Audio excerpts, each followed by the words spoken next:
So, you want a solo Crota? Alright, here we go. In this video I have compiled what I think is the definitive how-to video for speedrun soloing Crota. We're going to go through everything from loadouts to basic strats to advanced strats and everything in between. First on the list, loadouts. There are only a couple things you need as far as armor goes. Have a helmet with the Shine On perk. That'll help on the bridge when you're building your super. For your arms, you need energy projection. Rocket launcher or shotgun loader is a nice to have, but it isn't required. The Starfire Protocol is your exotic armor, and it needs heavy ammo so that you can hold one extra rocket. Your legs need to be the legs you get from Crota because they come with a perk that gives increased agility while holding the sword. Wear whatever mark you want, and you need the Memory of Radagast artifact so you can have max sword ammo. Lastly, your intellect needs to be at 300. Your discipline and strength don't really matter, but it's the intellect that counts. You obviously want to be on Sunsinger, and the perks you want are Fusion Grenade, Focus Burst, Fireborn, Flame Shield, Arcane Force, Viking's Funeral, Chaos Order, and Touch of Flame. At Crota, you can swap to Radiant Skin if you want, but it isn't required.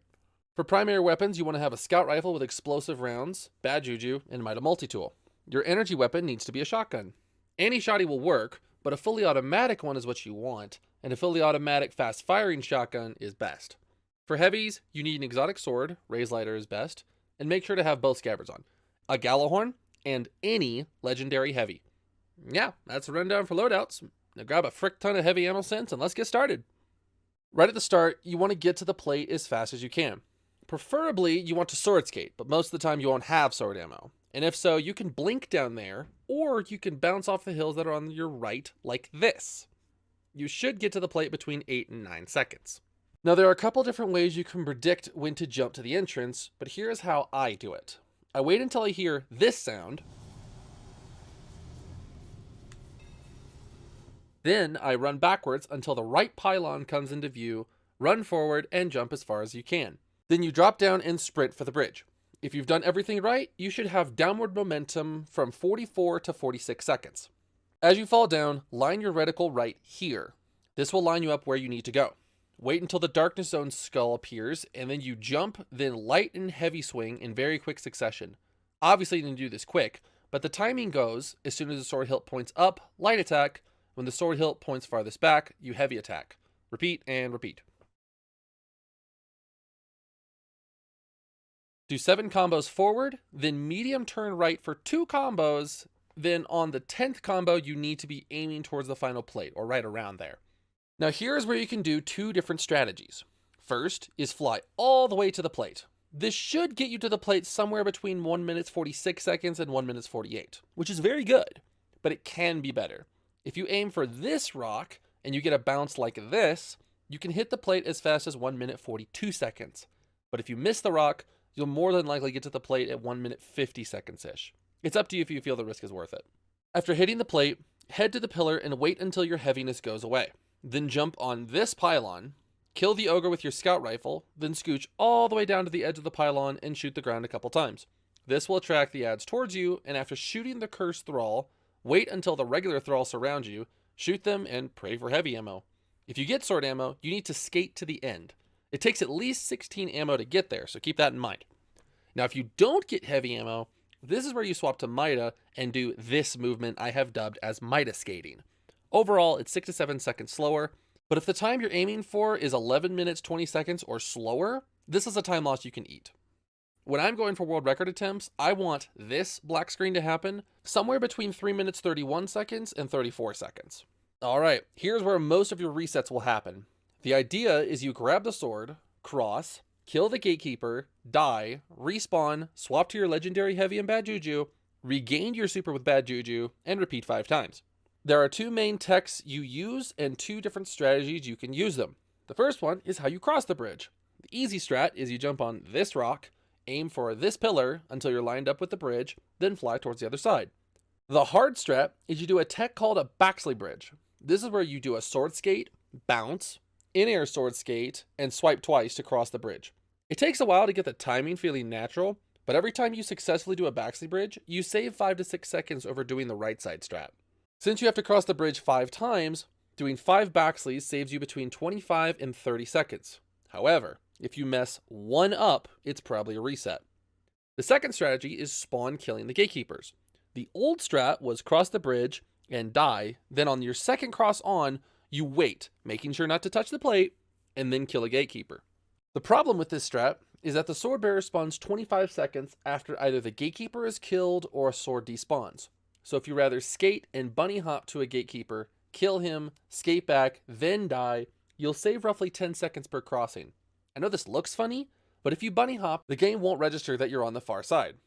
Yeah, this is definitely Crota. One note, after every respawn, swap to a different subclass, then swap back to Sunsinger. Doing this gets rid of your Radiance, so you can immediately get started shooting Thrall with your bad juju. Once you've killed the 5th and final Gatekeeper, then Sword Party starts. The concept is very simple. Smack everything with a sword and don't die. One small bit of knowledge is that a knight will die from a light and heavy. You don't always have to double heavy. Try not to waste any time, but just so you know where my mind is at, Sword Party lasts from the sword spawning to when Crota Beckons text pops up. World record pace is between 1 minute and 1 minute 5 seconds. A decent run is 1 minute 6 seconds to 1 minute 14, and 1 minute 15 seconds or slower is, yeah, pretty slow. Now starts Thrallway and the Ear Ute encounter. Most of the time what needs to happen is you need to have your legendary scout rifle and Gallahorn equipped. You use a heavy synth, wait for the door to open, and run down the Thrallway, like this. Hit, run around left, jump.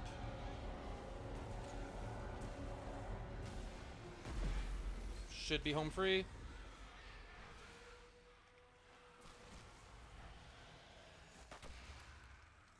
However, the strat I recommend you use is this.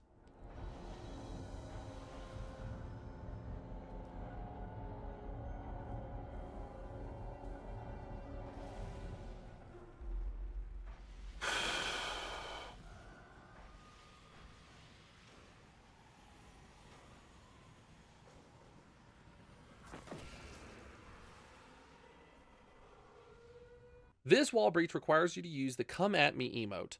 The breach goes Kraut, Taunt, and then Sprint plus Crouch. And the rule of thumb is you wait until your Guardian is leaning the farthest in the respective direction you want to breach. There are more in-depth videos explaining this, but yeah, I do recommend learning this strat. Not only is it faster by about 8 to 10 seconds, but it is a lot safer because you have far fewer enemies to deal with. I don't really need to explain Thrallway strat. It's pretty straightforward. You do Thrallway and are you legit? But for the breach strat, you breach, run, jump over this hill, land on the floor, which tells the game you finished the Thrallway. Then you jump back up, breach through this wall, shoot 2 galley rockets at the Shrieker, run out of the room. Now you have to shoot, I recommend with your scout, I wasn't thinking just use galley, the knights to start the Ear Ute encounter. Yes, it is faster to jump than shoot, but you run the risk of not starting the encounter. I prefer to shoot than jump. This guarantees the encounter actually starts. You then continue to the next Shrieker, shoot your galley, then wait for the door to open. You shoot galley and shotgun to finish off Ear Ute. Aside from the breaches, it's a pretty straightforward encounter, but yeah, you'll get it. Keep practicing. Another note though, there actually is a faster way to do Thrallway, but it requires you to have full heavy after a sword party. When Crota beckons, if you get lucky and get full galley ammo, you can hop on this rock, breach twice to get into Thrallway early. This saves about 3 to 4 seconds, but it requires you to have full heavy ammo, since when you pop a synth, the door is basically open, so keep this in mind. Final encounter. If you get here on personal best pace, your heart is going to be racing. Calm down and focus up. Just get this done. You're so close. If you still have heavy ammo, swap to Raise Lighter and select Warrior of Light. If you don't have heavy, don't worry about it. If you get lucky, the glass will break and you can just run out of the room. If not, you'll need to breach through this wall, which is fairly easy to do, by lining up as far back as you can, emote, crouch, emote, crouch, emote, crouch. This is the old strategy for wall breaching, and it's required for this specific wall. Once you're through, wait for this sound, then go through the door. That is the sound of the encounter starting. The rest is pretty simple. Use sword or shotgun the sword bearer. Sorting is faster, but it requires heavy, and you won't always have it. Grab the sword, jump on this rock, throw 2 fusion nades, and go smack Crota. The rhythm you want is heavy, light, heavy, light, heavy. Run back, pop your super, throw 2 more nades, and smack Crota one last time. Congrats, you've soloed Crota. I hope your speedrun time was pretty good. One last note. the speedrun nerds out there who will tell me that jumping straight up or using Dragon's Breath instead of doing right side strat for Crota, you're wrong. It's not faster. I've done the testing, and for solo runs, Dragon's Breath is monumentally harder and only saves 1 second if done absolutely perfect. And jumping straight up is much more dangerous and actually doesn't save any time. In fact, it may waste a second or two. Alright guys, that is my complete masterclass of how to solo speedrun Crota with the strats that are relevant as of early 2021. Some of you may have asked, well, you missed a couple strategies. Well, I probably have missed a few, but I'm only really telling strategies that I think are relevant to the current meta. That's just my opinion on it. But anyway, good luck guys, have fun, and I'll see you next time.